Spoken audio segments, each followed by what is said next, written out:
Hi అండి, నమస్తే. నేను మీ Devi. Welcome to my channel. ఈరోజు వీడియోలో మనం పచ్చి మామిడికాయలతో ఒక టేస్టీ నిల్వ పచ్చడి రెసిపీని అయితే చూద్దాం. మామిడికాయల సీజన్ వచ్చిందంటే మనం డిఫరెంట్ టైప్ ఆఫ్ పచ్చళ్ళు పడుతూ ఉంటాం కదా. ఆ ప్రాసెస్లో ఈరోజు ఇంతవరకు మీరు యూట్యూబ్లో చూడని పచ్చి మామిడికాయ అలాగే ఎండు కొబ్బరి కాంబినేషన్తో ఒక టేస్టీ నిల్వ పచ్చడిని అయితే మీకు చూపించబోతున్నాను. ఇదైతే చాలా బాగుంటుందండి. రైస్కైనా అన్ని రకాల టిఫిన్స్లోకి సూటబుల్. చూస్తేనే నోట్లో నీళ్ళూరే విధంగా ఉండే ఈ పచ్చడి అయితే చాలా బాగుంటుంది. మీరు ఇంతవరకు ఈ కాంబినేషన్ ట్రై చేయకపోతే మాత్రం తప్పకుండా ఈ కాంబినేషన్ని ట్రై చేయండి. మీకైతే తప్పకుండా ఇది నచ్చుతుంది.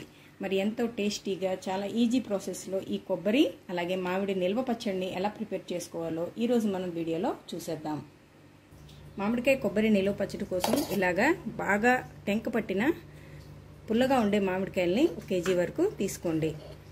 ఈ మామిడికాయలను శుభ్రంగా 2-3 టైమ్స్ వాష్ చేసేసి తుడిచిపెట్టుకొని ఎక్కడా తడి లేకుండా చూసుకున్న తర్వాత దీని మీద ఉండే చెక్కును తీసేయాలి.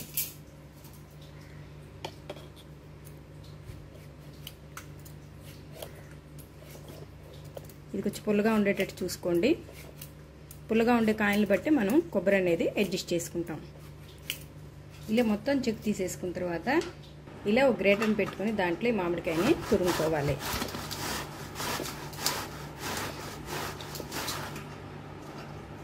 చూడండి, మనకి ఇలా తురుము వస్తుంది కదా, ఇలా ఉంటే సరిపోతుంది.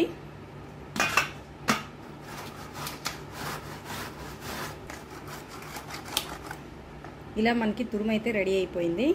ఇప్పుడు నెక్స్ట్ ప్రాసెస్ ఏంటో చూద్దాం. ఇలా ఇంకొక పళ్ళాన్ని తీసుకొని దీంట్లో జస్ట్ కొద్దిగా ఇలా రసాన్ని పిండేసుకుని అందులో పెట్టేసుకోవాలి.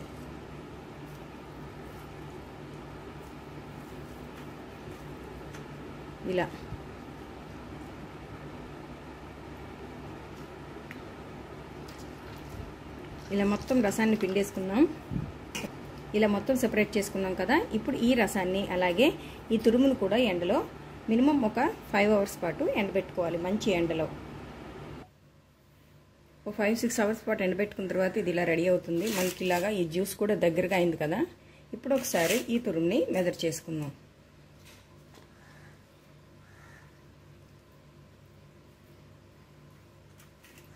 మనం మెజర్ చేసుకున్న ఈ మామిడి తురుముని బట్టే కొబ్బరిని వేసుకోవాలి.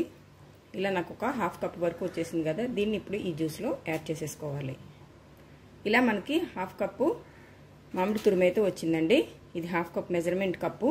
మీరు ఏ కప్పు తీసుకున్నా పర్వాలేదు. మనకి ఎంతైతే మామిడి తురుము అయితే వచ్చిందో దాంట్లో 0.5%లో మనం కొబ్బరిని తీసుకోవాలి. అంటే ఎండు కొబ్బరిని.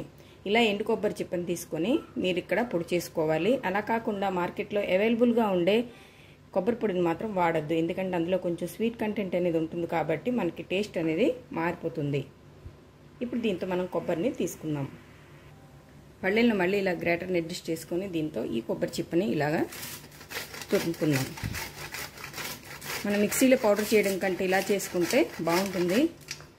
మనకి ఇలా తురుములో వస్తుంది కదా, తినేటప్పుడైతే చాలా టేస్ట్గా ఉంటుంది. చూడండి, ఇలా వచ్చింది మనకి. ఇప్పుడు దీన్ని ఒకసారి మెజర్ చేసేద్దాం.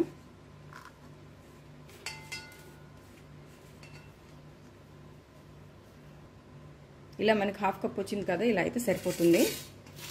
ఇప్పుడు దీంట్లో దీన్ని యాడ్ చేసేసుకొని ఒకసారి బాగా మిక్స్ చేసేసుకుందాం.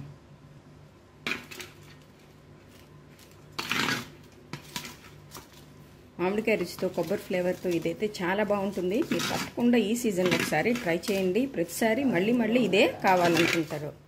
ఇప్పుడు స్టవ్ మీద ఇలా కడాయిని పెట్టుకొని దాంట్లో 2 స్పూన్ల వరకు మెంతుల్ని యాడ్ చేసుకోండి. ఇవి మంచి సువాసనతో డార్క్ బ్రౌన్ కలర్ వచ్చేంత వరకు ఫ్రై చేసేసుకోండి. మనం అన్ని పచ్చళ్ళకి ఇలాగే మనం పొడి చేసుకుంటాం కాబట్టి కొద్దిగా ఎక్కువ పొడి చేసి పెట్టుకున్నా పర్వాలేదు. ఇవి మనకి మంచి కలర్తో ఫ్రై అయ్యాయి. అలాగే మంచి వాసన కూడా వస్తుంది కదా. ఇప్పుడు ఇందులోనే మనం ఏ స్పూన్తో అయితే మెంతులు తీసుకున్నామో సేమ్ అదే స్పూన్తో 1 స్పూన్ ఆవాలను కూడా వేసేసి ఒకసారి కలిపి స్టవ్ ఆఫ్ చేసేసుకోండి. ఇప్పుడు స్టవ్ మీద కడాయిని పెట్టుకుని దాంట్లో మనం ఈ కప్తోనే మెజర్ చేసుకున్నాం కదా, దీంతో కొంచెం తక్కువగా ఆయిల్ని వేసుకోవాలి. మనకు ఆయిల్ కొద్దిగా హీట్ అయింది కదా, దాంట్లో కొద్దిగా ఆవాలు, కొద్దిగా మెంతులు వేసేసి కొంచెం సేపు ఫ్రై చేసేయండి. అంటే ఆవాలు మనకి చిట్పట్లాడేంత వరకు ఫ్రై చేసేసుకోవాలి. ఇలా ఆవాలు చిట్పట్లాడుతున్నప్పుడు ఇందులో ఫ్లేవర్ కోసం కొద్దిగా ఇంగువ, అలాగే ఒలిచిపెట్టుకున్న కొద్దిగా వెల్లుల్లి రెబ్బలు. ఎక్కువ వెల్లుల్లి రెబ్బలు కానీ ఎక్కువ ఇంగు కానీ యాడ్ చేయకండి, ఎందుకంటే కొబ్బరి ఫ్లేవర్ అనేది మిస్ అయిపోతుంది. ఇవి కొంచెంసేపు ఇలాగా ఫ్రై చేసుకోవాలి. ఇది కొంచెంసేపు ఇలా ఫ్రై అయిన తర్వాత ఒక 2 మినిట్స్ స్టవ్ ఆఫ్ చేసేసుకొని ఇది కంప్లీట్గా కూల్ అవనిద్దాం. ఎందుకంటే ఇందులోనే మనం కారం అది వేసేస్తే కలర్ మారిపోయే ఛాన్స్ ఉంటుంది. అందుకే ఇది కొంచెం కూల్ అవ్వాలి. ఇది మనకి ఇలా చక్కగా కూల్ అయింది కదా. ఇప్పుడు ఇందులోనే మనం ముందుగా రెడీ చేసి పెట్టుకున్న కొబ్బరి మామిడి మిశ్రమం, ఒక పావు కప్పు కారం, పావు కప్పులో సగం సాల్ట్, అలాగే మనం రెడీ చేసి పెట్టుకున్న మెంతి పొడి, ఇది ఒక స్పూన్ యాడ్ చేసేసి ఇప్పుడు మొత్తాన్ని కలిపేసుకోవాలి. ఇలా కలిపేసుకుంటే ఎంతో టేస్టీగా ఉండే కొబ్బరి మామిడి నిల్వ పచ్చడి మనకు రెడీ అయిపోయింది. దీన్ని ఒక బాటిల్లోకి తీసి స్టోర్ చేసుకుంటే మనకి ఎంత కాలమైనా ఫ్రెష్గా స్టోర్ చేసుకోవచ్చు. అంతేనండి. ఇలా బౌల్లోకి తీసుకుని ఒక హాఫ్ అన్ అవర్ పక్కన పెట్టుకున్నారంటే మనకి సర్వ్ చేసుకుందికి పచ్చడి రెడీ అయిపోతుంది. ఇదైతే చాలా బాగుంటుంది. రైస్కైనా అన్ని రకాల టిఫిన్స్లోకి అయితే సూపర్ కాంబినేషన్. మీరు ఇంతవరకు ట్రై చేయకపోతే మాత్రం తప్పకుండా ఒకసారి ట్రై చేయండి. మీకు నచ్చితే మీ ఫ్రెండ్స్తో రెసిపీని షేర్ చేసుకోండి. మీకు ఎలా వచ్చిందనేది నా కామెంట్ సెక్షన్లో తెలియచేయండి. Thank you for watching.